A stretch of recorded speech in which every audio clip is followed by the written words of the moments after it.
In the winemaking world, Chad Joseph is a rock star. Now, he would never describe himself that way, so I'll do it for him. Chad started big, his winemaking career in a big way with E&J Gallo. And then after time with E&J Gallo, he kind of went small, working with boutique wineries in the Lodi American viticultural area. Joseph currently plies his trade at Harney Lane Oak Farm Vineyards, as well as Dancing Coyote and other clients. He grew up in Visalia and helped tend his grandfather's Thompson seedless grape vineyard. Went to Humboldt State to study botany and chemistry, planned to be a teacher, but upon graduating in 1996, kind of got bit by the wine bug. We can talk about that, and got into the wine consulting business.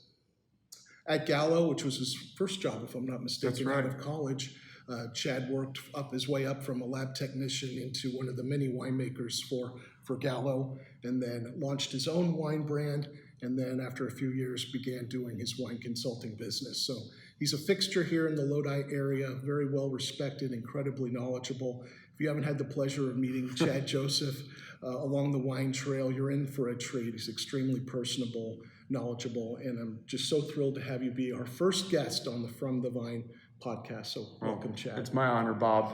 I'm happy to be here, and thanks for the introduction. Well, why don't we talk about the wines you brought today, Chad, and go through them. Where would you like to start? So I'll start first with Albarino. This is from Oak Farm Vineyard. This is the 2017 Albarino. This is actually sourced from 3 different vineyards, and in Lodi, Lodi is a large appellation. There actually are multiple small sub-AVAs. And so this one comes from the Mokelumne River sub-AVA. It also comes from the Jahant AVA, and then we have Silver Spoons Vineyards, which is Alta Mesa sub-AVA. So it's kind of within Lodi, we always think of it as one kind of style or growing area. Actually, with the sub-AVAs in Lodi, there are different soil types and kind of different expressions of fruit. You know, some areas I think reds do better, some areas whites do better. But I'm pouring this Albarino because a lot of people don't think of Lodi as a great place to grow white wines. They think of Lodi as being too warm. And Albarino is an up-and-coming variety. If you haven't heard of it, it's a grape that's popular in Spain. That's where the grape originates from. But we do a great job of growing Albarino in Lodi because we're able to have the cool nights, that delta breeze that comes in. And the way we make it is we don't allow the fruit to get overripe. So you'll see nice citrus, nice bright floral, almost lime, kind of white flower aroma, tangerines, or maybe something that you would smell in it. Absolutely. I get the tangerine on it and the citrus very, very much. So as you were mentioning, this is a Spanish variety grown in Galicia in the Rio Spicius region, where it's in close proximity to the Atlantic Ocean. You get a lot of that ocean influence, even to the point of a little bit of salinity coming through in those wines, whereas these are more fruit forward, which I think is a telltale sign of Lodi. You really get the fruit on this Albarino, and it's absolutely beautiful. Well, thank you. Yeah, exactly. I think that's one thing people always ask. What would kind of define Lodi? How can you make it, differentiate it from other AVAs? And I think volume is always a way of explaining that. We have a really good way of getting the most fruit expression out of varieties and get more volume, but there's still that minerality, which is what you touched on. There's still that nice, bright, crisp acidity. It's maybe not as sharp or coarse as a Galician Albarino, but it definitely has that nice, crisp, clean finish to it, but you get more volume and more fruit expression with the Lodi Albarinos. Real nice round mouthfeel. Say that 5 times fast. Yeah, right. Yeah. But how do you treat this wine? How do you deal with this grape? So this grape, we hand harvest it early morning. So we want to pick it without losing any of that varietal character. We put it in half-ton picking bins. They're normally, for those of you who aren't in the industry, those are the smaller boxes. They're not the little hand lugs, but they're smaller boxes. And then we take the grapes direct to the press, whole cluster, and we press them very gently. So we're extracting the juice without getting a lot of the phenolics or the tannins that you would get out of the skin. And then it's cold fermentation. We really try not to lose any of that fruit expression. And then after the wine is fermented, we keep it cool, and we actually age the wine on light lees. And the lees are really the dead yeast cells or the light solids that were in the wine to kind of help round out and get that nice silky texture in the mouthfeel. And some of this will actually leave in stainless steel barrels. Most barrels made of oak, but these are actually made of stainless steel, and that helps to kind of, again, not let the wine oxidize or get bruised or lose its fruit, and we get that nice richness and that nice creaminess through that light lees aging. So it's bottled quite soon, actually. This year we waited a couple of months. Normally we bottled this one in December. We're bottling this year's. This is 2017, so 2018 we'll bottle that in early February, just to get a little more lees contact time. We like that richness the lees give to the wine. I have Harney Lane Winery. This is the Lerner family. Kyle and Georgia are the proprietors.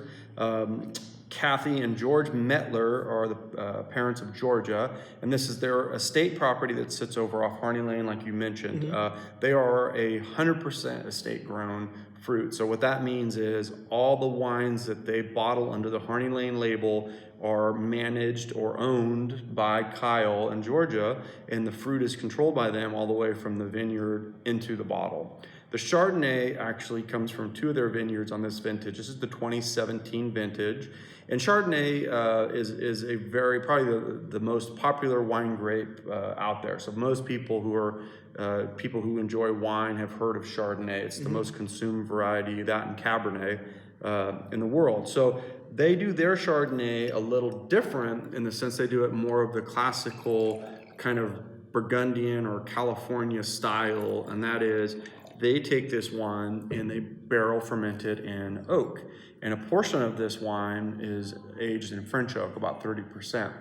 And it's a very popular, it's almost become one of their signature white wines. So the Albarino, we had that stainless steel kind of crisp, clean style. When we go to this Chardonnay, you're gonna see more of the oak influence. And we also do malolactic bacteria in addition on some of it. That gives us that nice butter, creamy kind of characteristic. So a little fatter, a little more rich, a little more of, let's say, pineapple turnover, get the tropical fruits, but you're also getting some of the sweeter like butterscotch and caramel, and that's that French oak. This is aged on those heavier lees, since we barrel ferment it, for about 9 months.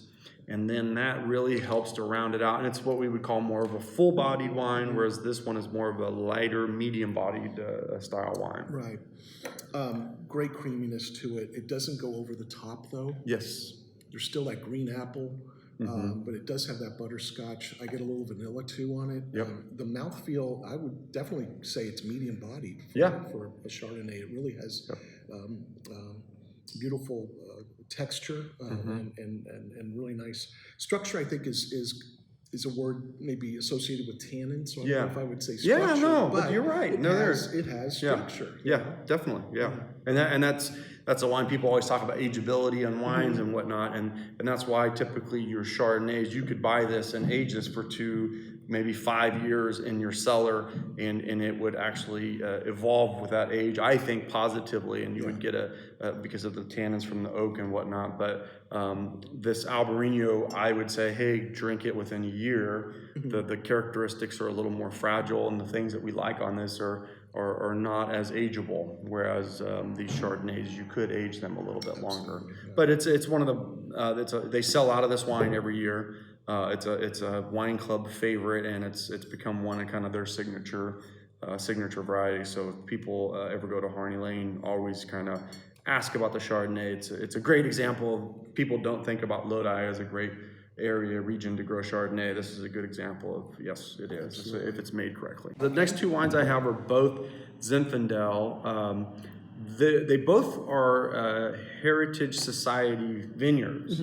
And so what that means is the Heritage Society of Vineyards it's a nonprofit organization that registers older vineyards that are historically important to California's agricultural heritage. And so the Moore Fry Vineyard, and Moore Fry is a very popular, well-regarded grower in Lodi. If you haven't heard of Moore Fry, check out the name. It's the Fry family, or Bruce and Jerry Fry, are the ones who are in charge of that and who do the farming. But they have a collection of really outstanding vineyards, and they're great growers in our area. And so Oak Farm sources some Zinfandel from one of the Moore Fry vineyards, and they have a single vineyard wine I'm going to pour you that's only sold at the wine club right now. And these vineyards were planted in the 1940s. They're old vine, head-trained Zinfandel. And we're starting to, at Oak Farm, try to take a look at the different unique vineyards that are here in California. And that's really neat because not a lot of people realize that in Lodi, we actually have the largest collection of old vine, kind of heritage quality vineyards around in California. And Zinfandel really is America's varietal. I mean, it's something that no other wine region has, and so it's really special to United States, and particularly to California. And you see a lot of plantings in the Lodi area from people that came through the gold rush era up until, 40s, 50s, and even currently. But a lot of these vineyard cuttings were taken and planted, and you have a lot of these isolated old vine vineyards that don't get made as single vineyards anymore.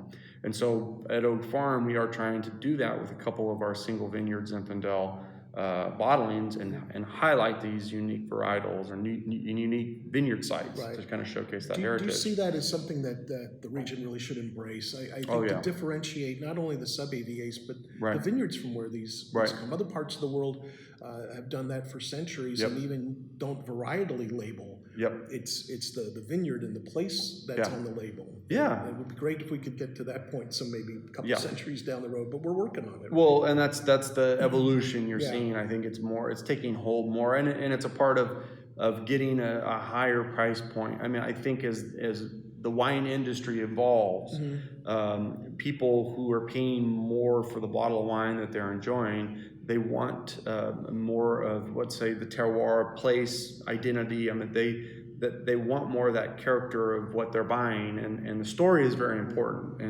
And so these, it's like an antique sofa or antique chair. There's only so much of them. Once they're gone, they're gone. And so we have to find a way of bottling and marketing these so that we can keep these in the ground, because once it's happening. It's just economics. These old vineyards get removed so they can put more profitable, more desirable varieties in. But this is really our heritage, and this is our agricultural antiquity, our ancient antiques, antiquities. This is our history for our agriculture in our area. Of all the Zins that we make at Oak Farm, this is probably the most elegant. And I've looked at it as it's just had this pretty raspberry kind of cream fruit to it. You're right, it's not a heavy, jammy, raisin date flavor type of Zinfandel. It's a very pretty elegant style for Zinfandel, and it's very food friendly, so it's brighter, So definitely on we can in Lodi make a lot of different styles of Zinfandel, and this is definitely more in the restrained style. But the nose is amazing. It's very distinct. It just blows you away. Yeah, it's almost got this pomegranate jelly and baked bread crust kind of sweetness to it, which was just amazing. And how did you treat this wine? So this one is fermented in an upright with pump overs. We have done an inoculation of the yeast. Sometimes we use native yeast to try to bring out the flavors, but this is actually inoculated. And then what we're trying to do is a small percentage of New French oak.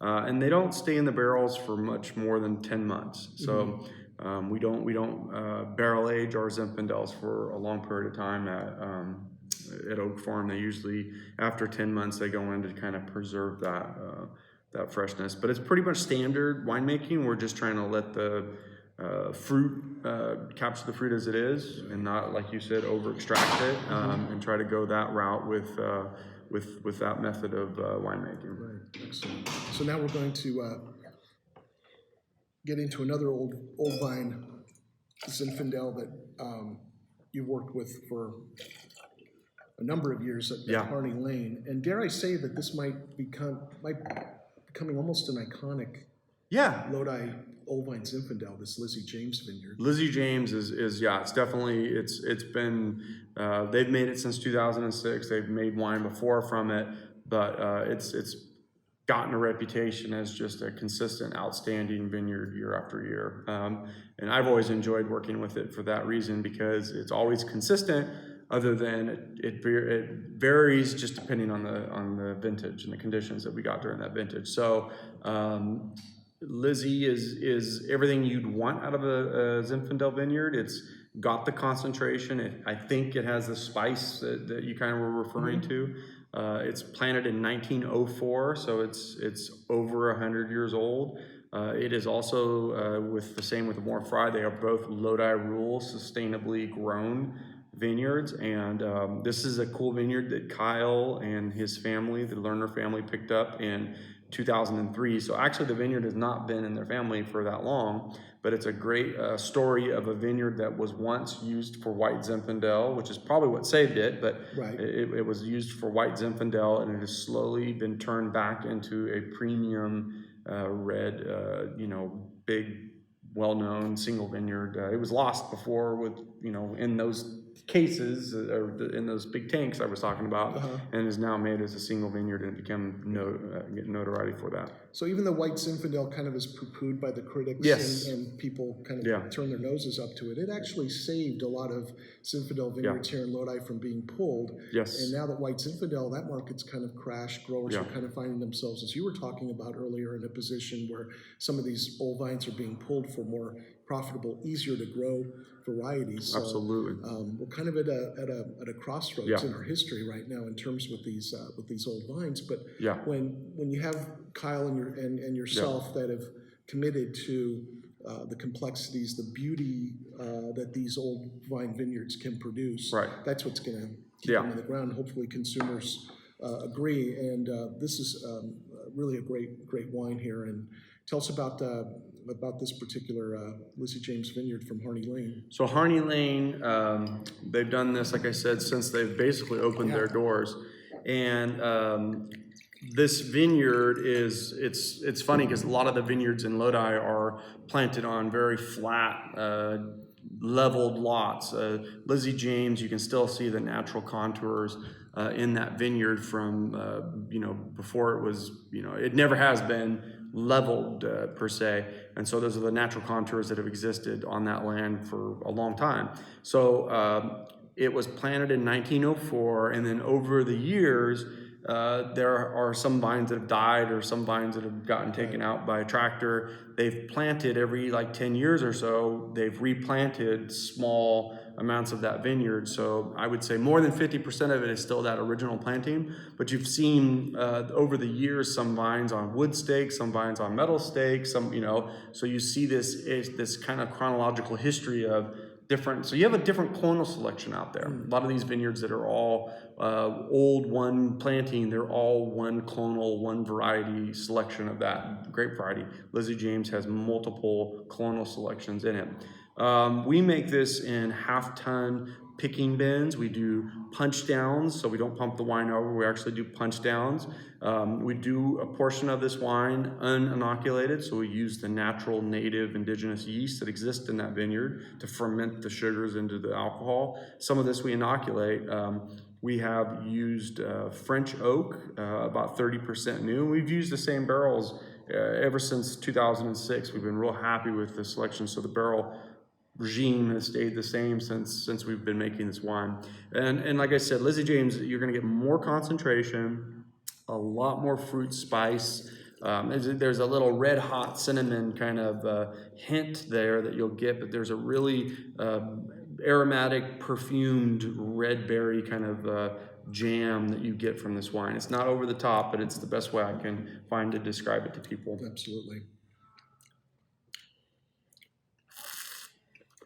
I think another elegant example, maybe a little more bold, for lack of a better word, than the More Fry. Right. Really nice structure, medium bodied. I get cranberry on it. Yes. The blue fruit is really coming through. Yeah. And I do get a little bit of that spice, especially at the Yeah, back end. yeah. I always say red hots, this is cinnamon candies, you know. But it's a pleasant, you know. Absolutely. Yeah, and that's what you're seeing here is two different styles of Zinfandel. You're seeing the more bold, rich, big Lizzie James, and you're seeing more the refined, elegant, more fried.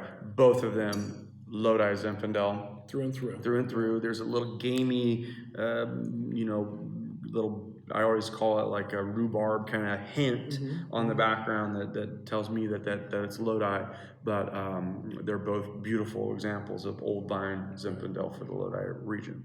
So 2018 seemed to be a real nice growing Yes. season, very consistent. Yes. Didn't have heat spikes, didn't have too much rain, Yeah. didn't have cold at the wrong time. Right. Now that you're working with those wines right now, what are your thoughts about what 2018 might show? Yeah, they're very clean, pure expressions. It's kind of Goldilocks vintage characteristics. So we are getting some of the better fruit expression, some nice tannins, not as harsh. You know, sometimes with cooler years that get real hot, sometimes we end up with underripe tannins, overripe sugars. So yeah, you're seeing the plushness in the wines come through, and also seeing a lot of the elegant fruit expression. So it's probably one of the better vintages I've seen in the 10 years, and it's a good thing. A lot of people don't realize this, but it's good for the wineries also, because when things get all ripe at one time, we still find a way to process them, and so maybe we take shortcuts on how long grapes can stay in the tanks or whatnot. But in this year, we actually had the time to do everything we wanted to do when we were processing the grapes, when we had them in the winery, to get the most out of them. And so that's something that you also, as a benefit of a good, prolonged, healthy vintage. So it's a great vintage. I'm super excited. It's nice as a winemaker. I mean, I'm only as good as my fruit, so it's nice as a winemaker to have good tools to work with, good resources to start with, because you're not going to make great wine out of bad grapes. You can make bad wine out of good grapes. But yeah, Never done that, and you certainly haven't Thank you. done that with any of these. So we had the Albarino from Oak Farm, the beautiful Chardonnay from Harney Lane, and then two just terrific examples of old vine Zinfandel from Lodi, from Oak Farm, and from Harney Lane. And what these two really also exemplify is what you were talking about too, and just how different that variety can be based on where it's grown, based on the winemaker's touch on it.